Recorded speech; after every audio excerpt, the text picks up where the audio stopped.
everyone, I'm Dr. Sandy from All Star Family Chiropractic, and we're here in tonight's spinal workshop, the brain and body connection, and we're going to go into whole new levels talking about the consciousness, the subconscious, and how you can actually change your mind, your thinking, and your body, your actions, so that you can live the life that you actually want and change even your health. And we'll go into different stories, lots of different resources on that as well. So, I'm glad everyone's here tonight because time is precious.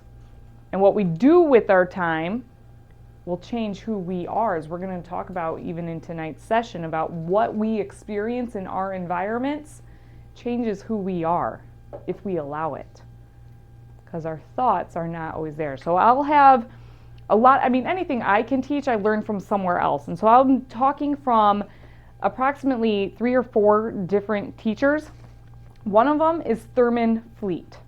He is way long time ago, was actually a chiropractor.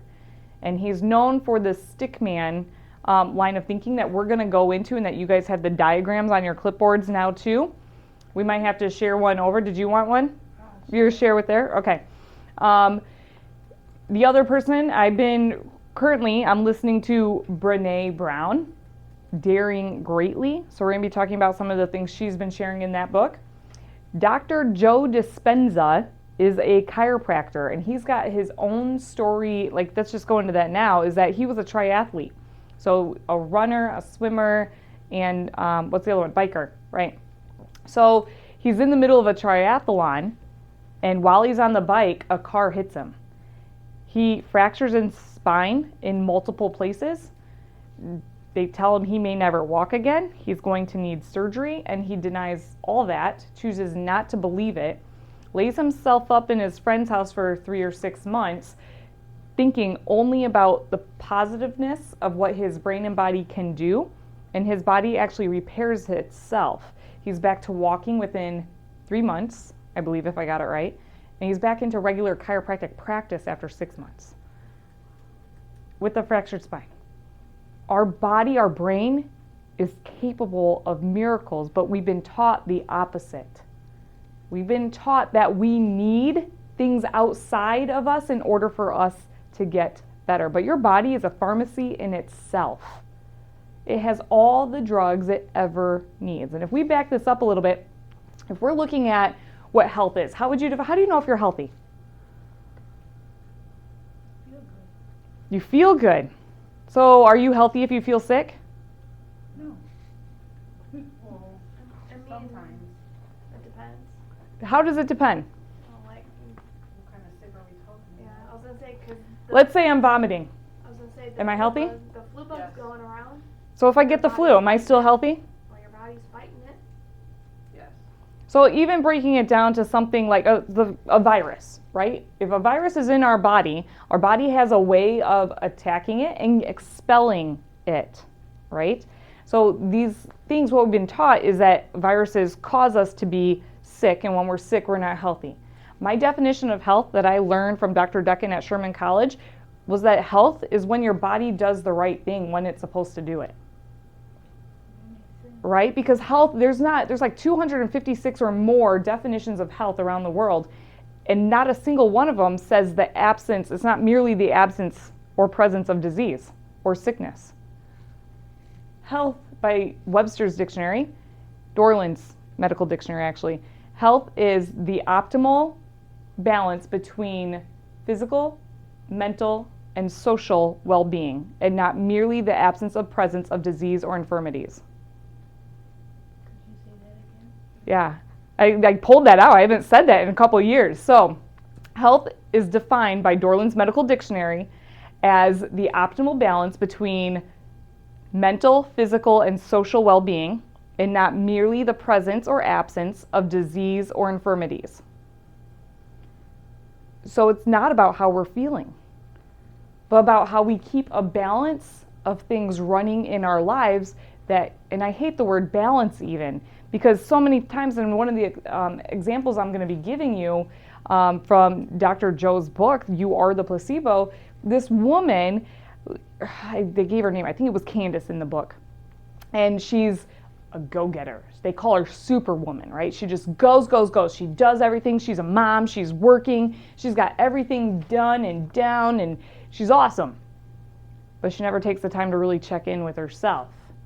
So she wasn't feeling well one day. She went to a walk-in clinic, and as she went back to her house, up the elevator, stepped off the elevator, and just collapsed.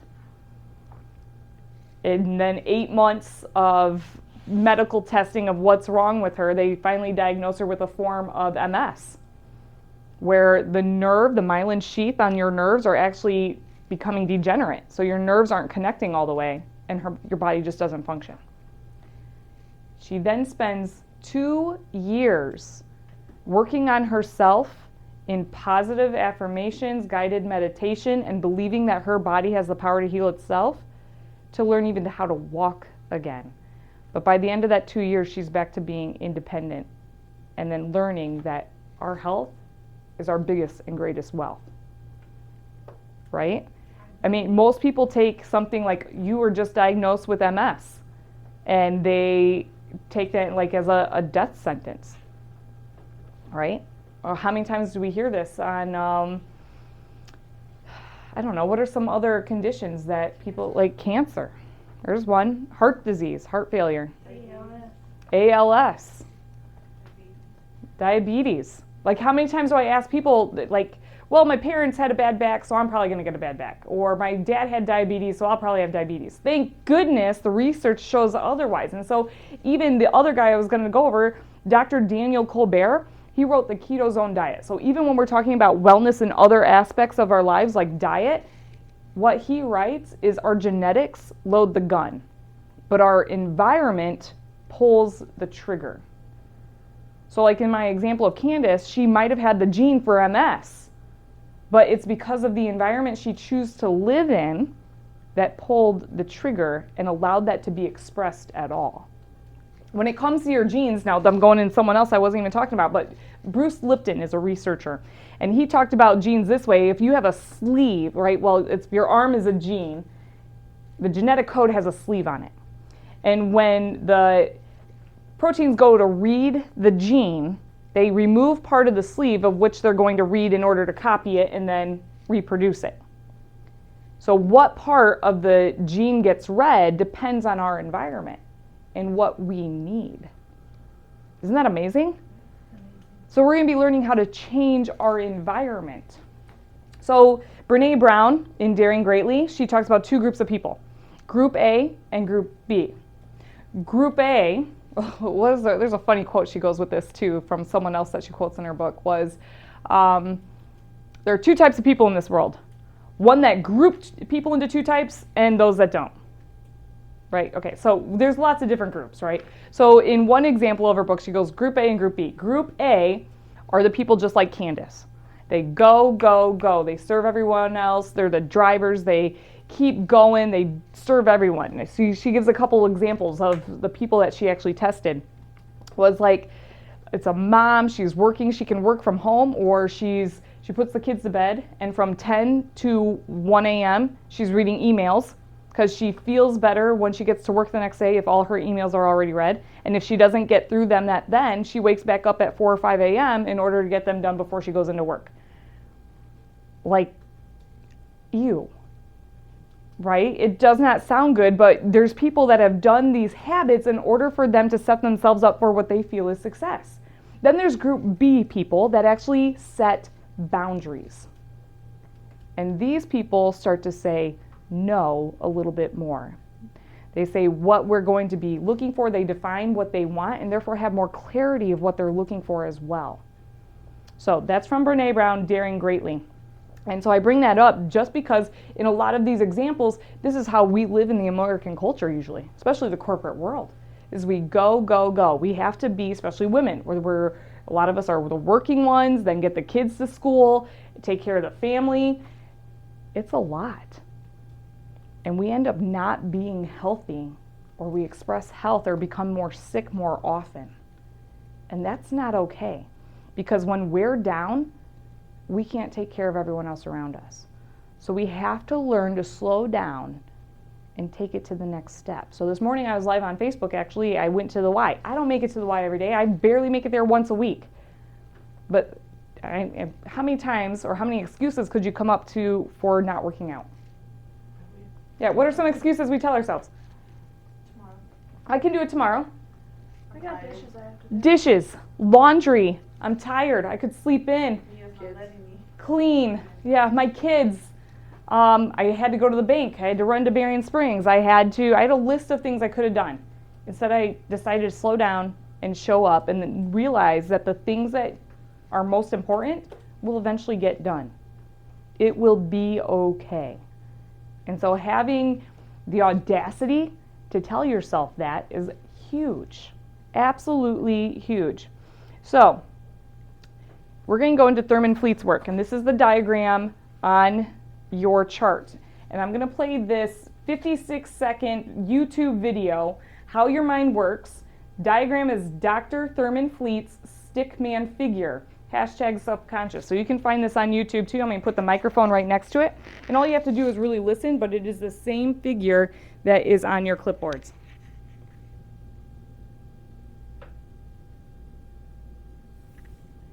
How your conscious and subconscious mind works in under 60 seconds. Your conscious mind is the originative element. It is the chooser of thoughts, and any idea that it gives to the subconscious, your subconscious will go to work to bring it about. Doesn't matter if the idea is logical or illogical. An idea given to your subconscious is accepted as fact, and it will go to work to bring it about in your life. For example, if you see someone under hypnosis, you can tell them that they're a dog, and they'll begin to bark and act like a dog because the subconscious portion of their mind accepts any idea as fact, and while they're under hypnosis, it's as if this conscious portion is asleep. Now, why is that important? It doesn't matter what's going on in your current circumstances. You can begin to originate a new idea of health or wellness or success and impress this idea on your subconscious mind, and it will manifest it in your body and in your environment as greater health, wealth, and success. That's it. That is all it takes. Does it sound pretty simple that way? I started to advance in 2011. You can stop now. When I was a teenager. So we're going to break that down, because one of the biggest things I took away from that is it doesn't matter what the idea is that is exposed to the subconscious. The subconscious is going to accept it as truth. So breaking down this diagram, let me make it bigger for the camera. Or I actually might bring it all the way up here. Breaking down this diagram, we have the circle. This is the conscious, and then we have the subconscious mind.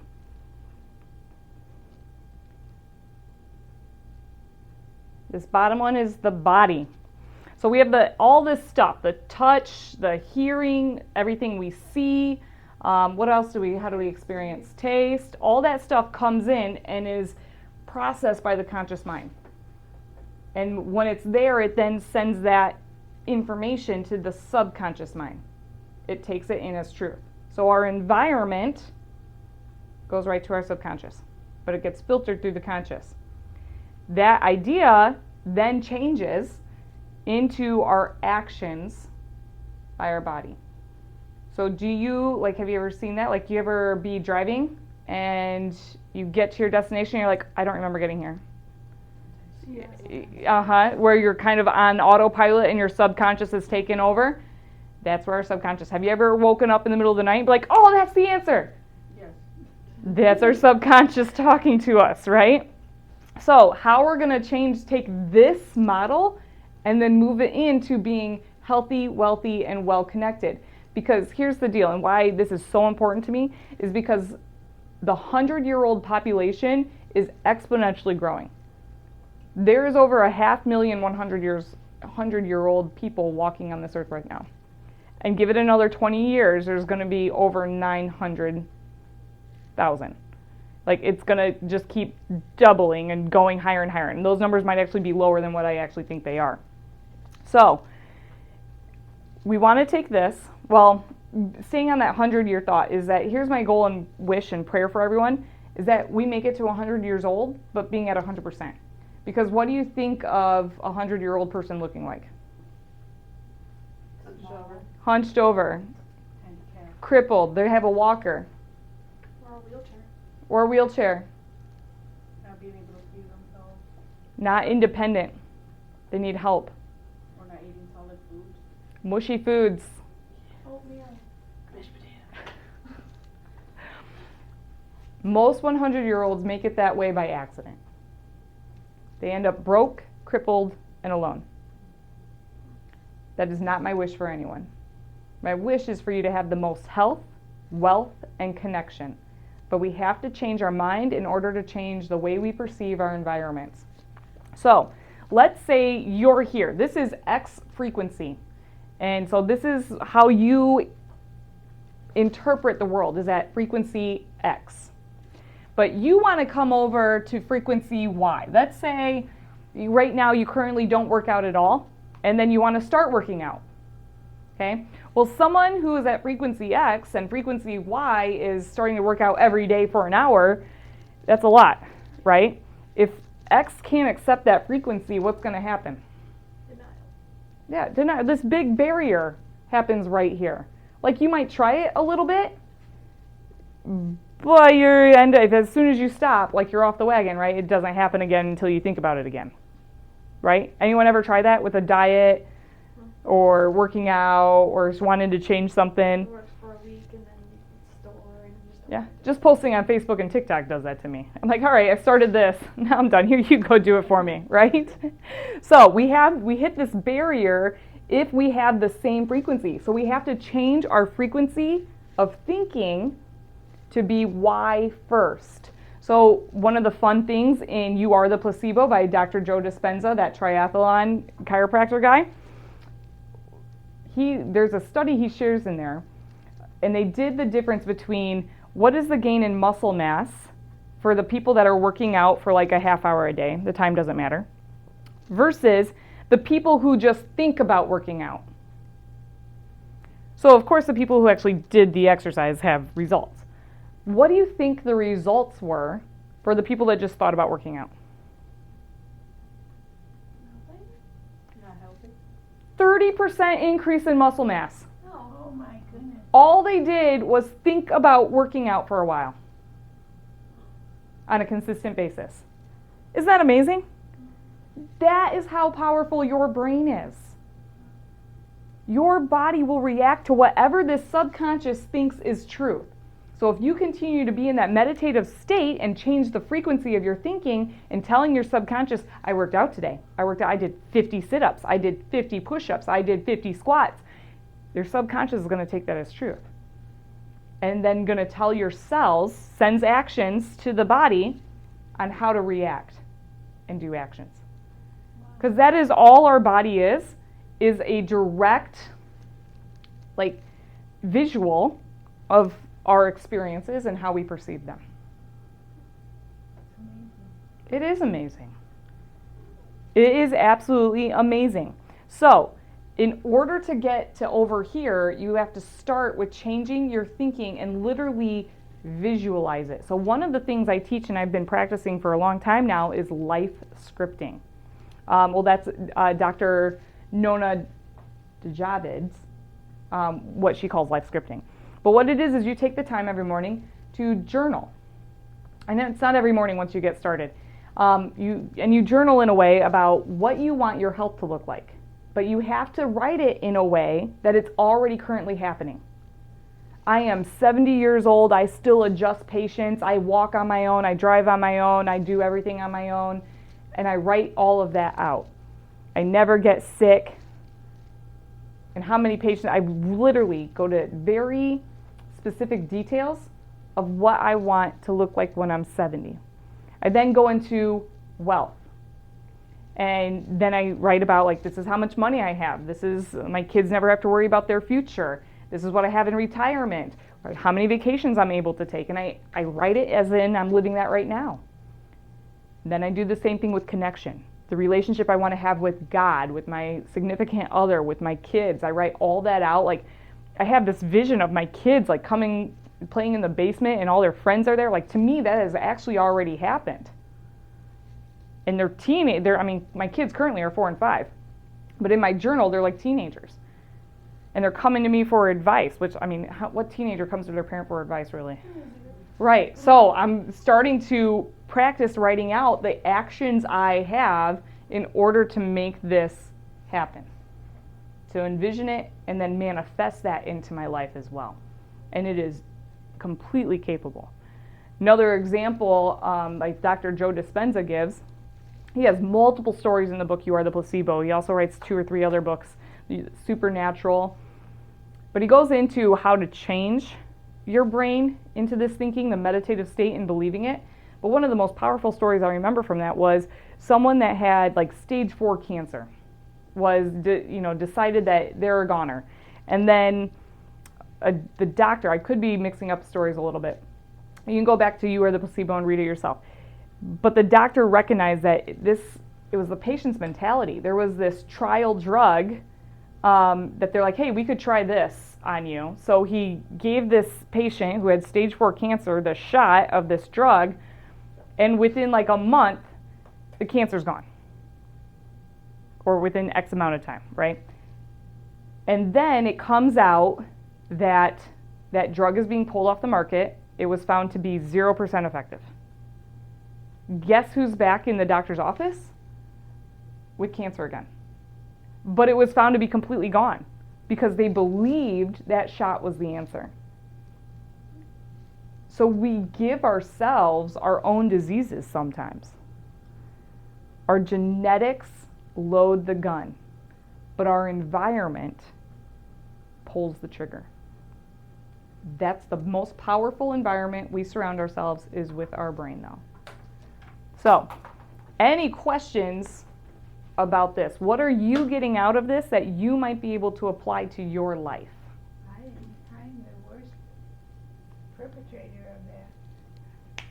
I changed my mind, didn't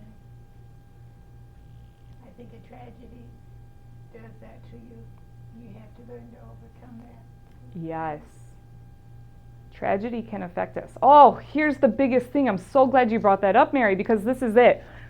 Your subconscious is about your feelings. So if we want to get over to here, we can't just really think about it. It happens in one of 2 ways according to Nona, but I want to add on to this. 1, it happens through repetition, and 2, it happens through trauma. That's the way she puts it, but I want to increase on that. I don't think it just happens on trauma, because what it is, when we pair it with a high effective emotional state, when we pair our thinking with emotion, we get change. And trauma is one of the biggest examples of when we feel really emotional. PTSD, that is why this has come up. But I think if you can learn to assign a feeling and get really excited about it and like really excited about working out. In fact, I believe this is how I gave up potato chips. I told myself I hated them. And finally, I can say no to potato chips all the time. I mean, that's kind of how I was with pop too. Yeah. Like it was, I think, part pregnancy too, because the fizz and like pops would give me like heartburn and stuff. So I just kind of, okay, I don't need it. I don't like it anymore. I don't want it. Yeah. I have to give up chips. You can do whatever you want, Mary. At your age, I am not going to tell you what to do. You're the miracle child. However, but here's another, my dad was telling me about another book that I can't remember the title of, about it is what you believe, right? And we're on this same basis. So if you believe that eating this chocolate is going to go straight to your hips, guess what it's going to do? It's going to go straight to your hips. But if you believe eating this chocolate is going to give you better brain function, actually heart healthy, if you tell your subconscious that, I do believe that your body can react that way.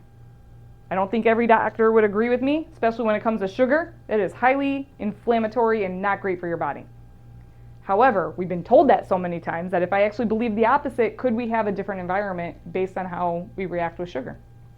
I think you could. I believe we could too. And there was a whole book written about everything happens the way we believe it, we think it's going to happen. So you brought that up and it made me think of the one SpongeBob episode where they go and sell chocolates and this lady, or this, I don't know if the fish, but I think she was 110, and Patrick said, if you rub this on your skin, you'll live to 200 years old. And she's like, I believe it. And I don't know why it made me think of that, but like. But we can, I know, well, based on scientists have told us too, and that's a big thing, we put in a huge belief of science. And most all science has a bias. So in choosing, we got to really watch who we're choosing to believe in, right? Because that's all that's happening, is we have to choose our own truths, right? Yeah, but I know that the human body, the spine, can live in excess of 125 years without any signs of arthritis or degeneration. However, I put that caveat in there, but that means keeping our spine straight and in alignment for the majority of our life or on a regular basis. And that's what I plan to do. I plan to be 100% at 100 based on positive thinking and practices. The journal, once we talked about the life scripting, about journaling, about what you want your life to look like as if it's happening right now. Once you write it down, you speak it. Once you speak it, you play it all the time and listen to it. On the car rides, before you go to bed. Repetition is going to change the way we feel. Here are thoughts. Lead to how we feel, which then leads to how we act. We have to pair both thoughts, feelings in order to get the actions we want. So journal about what behavior do you want to model? Then what thoughts do you want to have? And how you want to feel. And as long as you keep practicing all of that together, your body has the power to change. One of the things I was listening to Dr. Joe Dispenza again from You Are the Placebo is though he says matter cannot change matter. So if you're looking at the cell as a protons, neutrons, what makes up an atom, that's matter. Matter cannot change matter. It has to come from the feelings, the emotional aspect of the things that are going on. Any other questions? Thoughts? How you're going to apply this to your life? Things I wish I knew when I was in college. It helped you with your day. So thank you guys so much for being here. I hope you guys all go home and life script within the next week and bring it back and share it with me. I would love to see how you dream bigger for yourself. There's a quote that came up to my mind was, shoot for the stars, you'll get the moon. I hate that quote. If I shoot for the stars, I'm getting the stars. But we have to be willing to work for it. And if we change our thinking, here's the moon, I'm going here to the stars. And all of you have that power in you. You are more powerful than you could ever imagine. And I hope all of you believe that. I believe that it's helped so far. I haven't done the journaling, but my attitude. We got lots of work to do sometimes, right? Depending on where we are. Yeah. I think because I've never been in this position. Have any of us ever been in the position we're in right now? That's what I'm thinking. Yeah. Every time it's all new. No. It's all new. Every time when we experience something. It's how we perceive it though. So thank you guys so much online too. Make sure to check us out on Facebook, now on TikTok as well. And what's the other one? Oh yeah, Instagram. You see, it's not my cup of tea, but I'm here for you. Love you guys. Have a good night.